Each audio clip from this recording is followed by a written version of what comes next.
Ladies and gentlemen, welcome to the Radio Cult Wine, the radio show where we talk about the wines that really made it into history. I know it's not a radio show, man, but still, we love our radio, we love our wines, we love our microphones, and as a result, it's a radio show about wine.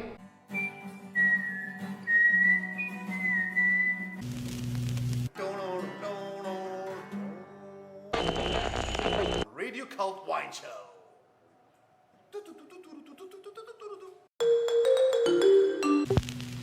And what do we have today? Well, this is a show really that we talk about the wines that one way or another became cult. How do you become a cult wine? Well, the first thing is to be utterly delicious.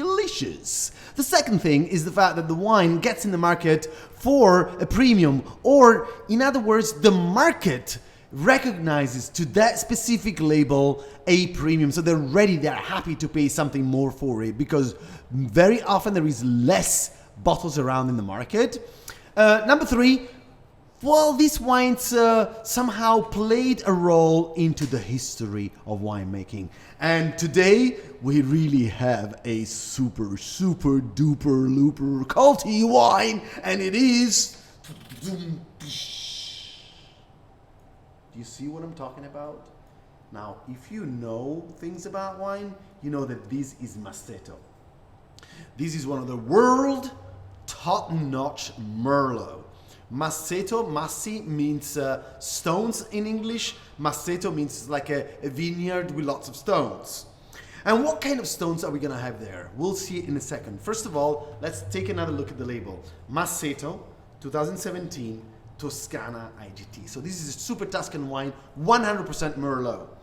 Let's talk a little bit about Merlot. Merlot is considered to be one of those varieties that has got a double face. It's like a Gemini of the ampelographic map, because on one hand, Merlot is considered to be like a super soft, smooth, round velvet, voluminous, voluptuous, seductive, smooth, round, chocolate-driven, blueberry muffin, and tobacco and cedarwood, vanilla. What else? It sounds like it's like an erotic radio show right now. And Merlot is a little bit erotic. Let's be honest about it. But exactly the same idea of the fact that the wine is very seductive made it into something that maybe is a little bit on your face, could we say?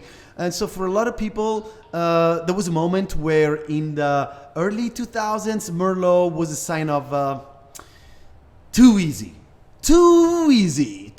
But on the other end, people know in the wine industry that on the right bank of Bordeaux, which is like the Gironde, and we are going on the other side, you know, the Dordogne River, in the Pomerol and the Saint-Emilion region, Pomerol and Saint-Emilion, put this into your wine map. This is where the world's most important Merlot were ever invented. And the funny thing about Merlot, though, on the right bank of Bordeaux, is that actually Merlot is not that predominant as Cabernet Sauvignon is on the left bank. As you know, and if you don't, please go check the episodes on the left bank of Bordeaux and Cabernet Sauvignon on my YouTube channel. Otherwise, you know that it would be Cabernet Sauvignon on the base. And whether on the left bank, I was going to say Cabernet Sauvignon tends to be quite high in percentage with a little bit of Merlot that gets into place. So Merlot gets together with Cabernet Sauvignon to smooth out the Schwarzenegger strength, power, alcohol, tannins. But on the other end, Merlot is there on the right bank to be the king. Well, the only two wines, actually it's more than two wines, but the most famous wine of it all is Chateau Petrus. Chateau Petrus is sold for a kind of like average price of $2,000 per bottle on release every year, but it can fetch way over the 2,000 euros. Then there is maybe Chateau Le Pen. There is all these garagiste wines that were made famous by one guy. His name is Robert Parker, the lawyer from Maryland, the guy that started to give the 100 points wines, 100 points score to the wines. And in 1982, he said that that was going to be the vintage of the century, above all on the right bank. And guess what? Roberto was right about it. Now, in the Saint-Emilion region, in 1954, if I'm not mistaken, it was created the Appellation Contrôlée of the Premier Cru Classé A in the right bank. And here you have 4 wines. You have Ozon, Angelus, and then you have Cheval Blanc, of course. And what else?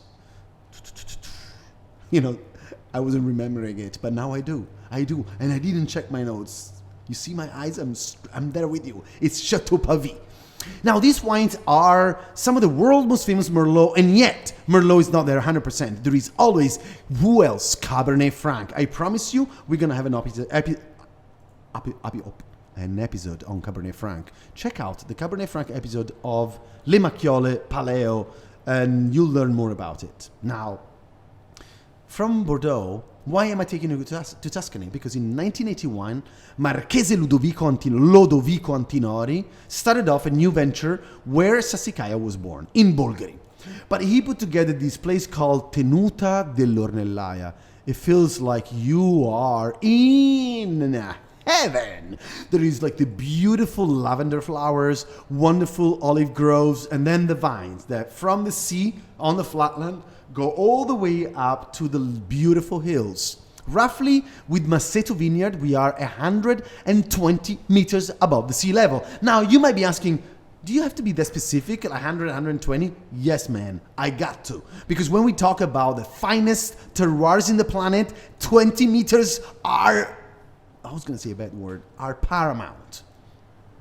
Above all, when you are on the sea level, 20 meters make the whole difference to have what? Sea wind, the sea breeze that gets into the afternoon, making drier the area of the Merlot vineyards. Masseto is put together by 3 different vineyard sides. So the highest, the medium, and the lowest vineyard side. Then Axel, the current winemaker, super duper this guy, he's actually a guitar man. And now he's the director of the Masseto winery. The new winery was put together in 2018. Beautiful. The vats now, like concrete vats, the same color of the blue clay that you will find in the vineyard sites.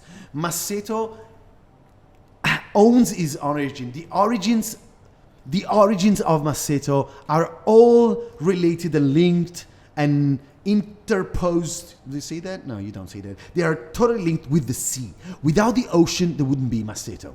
For 2 reasons. 1, the ocean, Masseto, the soil. Millions, like 15, 20 million years ago, this beautiful ocean compacted clay became into a vineyard. And today, if you go in Masseto vineyards, you can find actually the fossils. Can you imagine how beautiful? 2, the seaside today that is only a few kilometers away from Masseto contributes for what purpose? People say, oh, if you say saltiness and sapidity, is that because you have the sea breeze? Not really, like 15 kilometers. But on the side of the grapes that look towards the sea, sometimes you might have a little bit of it. But the majority part of the minerality comes from the soil itself. And the sea is there to add up luminosity because the vine would grow thanks to light, not to sun. Oh, how much am I talking? Do I talk too much, by the way? Why don't you put down your comments? Am I talking too much? Do you want me to talk about other stuff? In the meanwhile, I'm starting to get thirsty. Let me pour some Masseto into my glass. 1986. I know this is an English clip.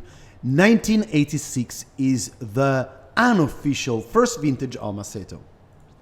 You will read here and there that it's 1987, and it's correct. 1987 is the first Masseto wine. 1986 is the first pure Merlot trial that was carried out in the vineyard. The three plots that I was talking about, it's called Oro, Alto, and Junior. This is where the Masseto plots will be harvested, and then they will be going for 12 months of separate vinification and aging.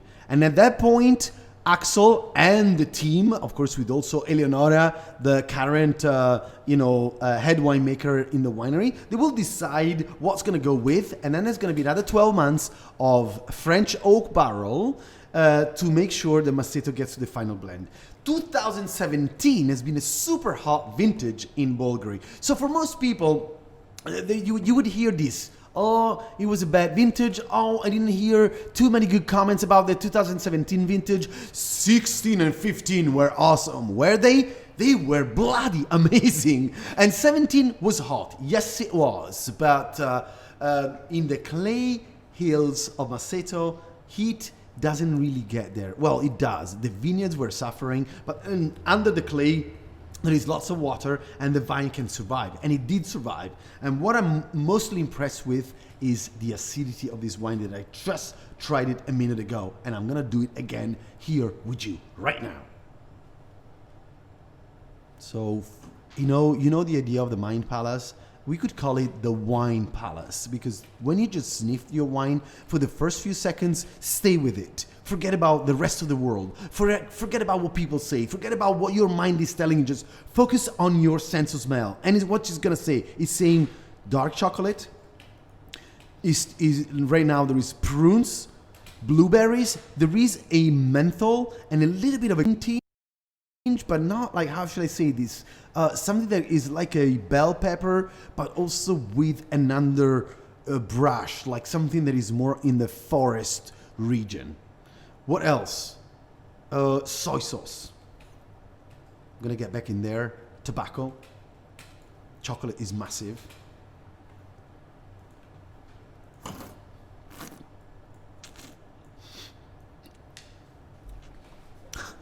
I'm just gonna stand up for this. Now, if I hear from anyone again saying that Merlot is a wine for, man, I was gonna say another bad word. Maybe I should start saying bad words, but people say like Merlot is smooth and round and weak. Why don't you try a glass of Masseto? This is like a powerhouse. There is tannic structure, but the tannins are sweet. They're velvet. There is lots of volume and there is so much sweetness in the wine without being sticky. So this has got like power, structure, and elegance. And above all, something else, length. 2017 is hot. You can tell there is ripe fruit, but not overripe. And really, acidity, totally unexpected. One last thing that I'm going to say about Masseto, guys. Lots of 100 points from all the famous guys, the Robert Parker, Monica Lerner, James Sackling, Wine Spectator, everyone is loving Masseto. And the price is going up 450%. This is also like an incredible investment, believe it or not. Well, that is if you do have the money to purchase these beautiful wines. And as an Italian, I cannot be anything but proud. Like if I were driving a Ferrari. I don't own a Ferrari, but when I see one, I drove it once, guys. It was crazy. I'm so happy that I wasn't born rich, because if I did, 18 years old, I would have driven a car and maybe I wouldn't here with you right now to talk about wine. This is all for me today. Radio Cult Wine. Check me out. No, don't check me out. Check my YouTube channel out. Put down your comment. Love you all. Cheers.